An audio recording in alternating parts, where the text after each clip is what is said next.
There's no feeling more intense than starting over. If you deleted your homework the day before it was due, as I have, or if you left your wallet at home and you have to go back after spending an hour in the commute. If you won some money at the casino and then put all your winnings on red but it came up black. If you got your best shirt dry cleaned before a wedding and then immediately dropped food on it. If you won an argument with a friend and then later discovered that they just returned to their original view. Starting over is harder than starting up. If you're not ready for that, like if you've already had a bad day, then what you're about to go through might be too much. Feel free to go away and come back. I'll be here.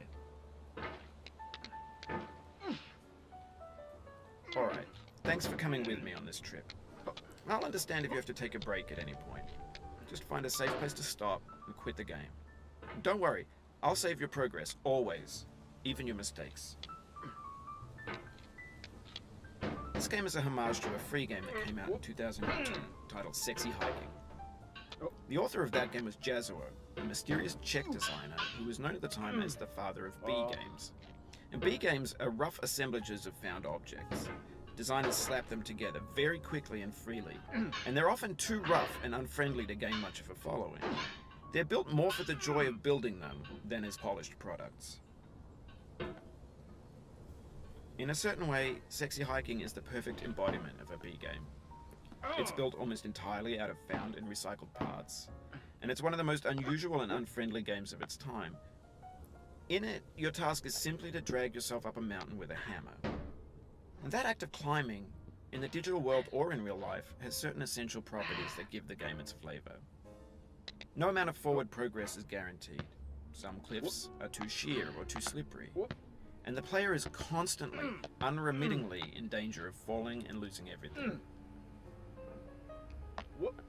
Anyway, when you start Sexy Hiking, you're standing next to this dead tree that blocks the way to the entire rest of the game.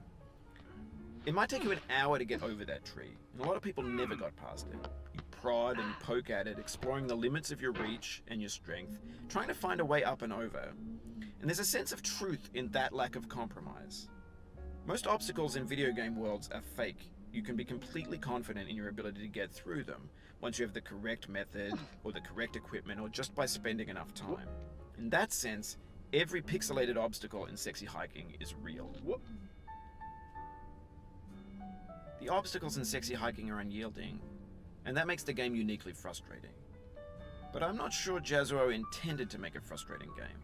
The frustration is just essential to the act of climbing, and it's authentic to the process of building a game about climbing.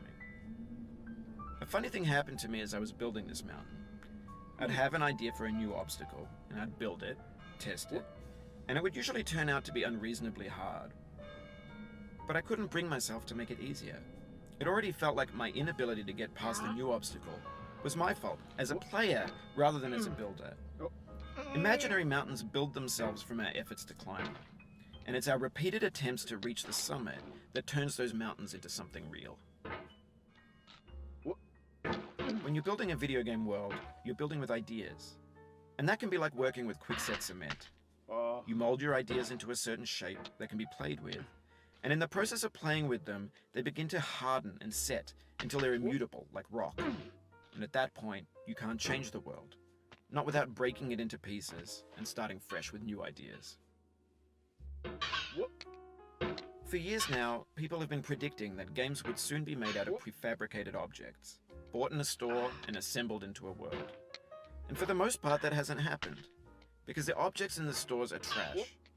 I don't mean they look bad or that they're badly made, although a lot of them are. I mean they're trash in the way that food becomes trash as soon as you put it in the sink. Things are made to be consumed and used in a certain context, and once the moment is gone, they transform into garbage. In the context of technology, those moments pass by in seconds.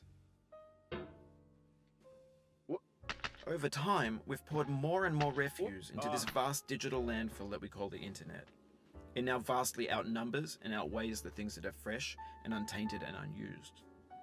When everything around us is cultural trash, trash becomes the new medium, the lingua franca of the digital age. You can build culture out of trash, but only trash culture. B games, B movies, B music, B philosophy.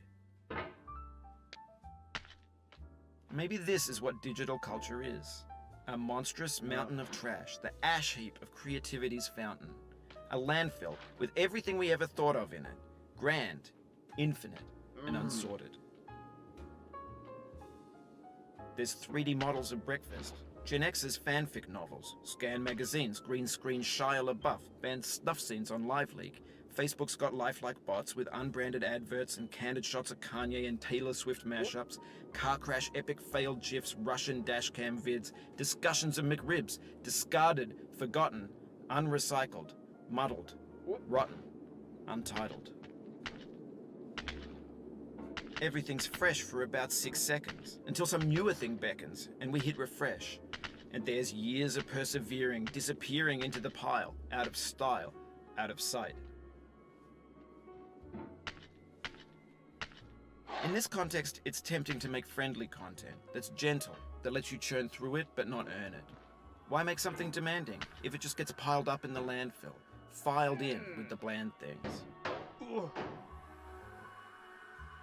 When games were new, they wanted a lot from you. Daunting you, taunting you, resetting and delaying you. Players played stoically. Now everyone's turned off by that.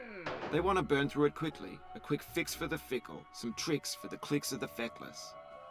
But that's not you. You're an acrobat. You could swallow a baseball bat. No. Now I know, most likely you're watching this on YouTube or Twitch, while some dude with 10 million views does it for you. Like a baby bird being fed chewed up food. That's culture too. But on the off chance that you're playing this, what I'm saying is, trash is disposable, but maybe it doesn't have to be approachable. What's the feeling like? Are you stressed? I guess you don't hate it if you got this far. Feeling frustrated? It's underrated. An orange is sweet, juicy fruit locked inside a bitter peel. That's not how I feel about a challenge. I only want the bitterness. It's coffee. It's grapefruit. It's licorice. It feels like we're closer now. Composer and climber, designer and user. You could have refused, but you didn't. There was something in you that was hidden, that chose to continue. It means a lot to me that you've come this far, endured this much. Every wisecrack, every insensitivity, every setback you've forgiven me is a kingly gift that you've given me. We have the same taste, you and I. It's not ambition, it's ambition's opposite. An obdurate mission to taste defeat. You'll feel better.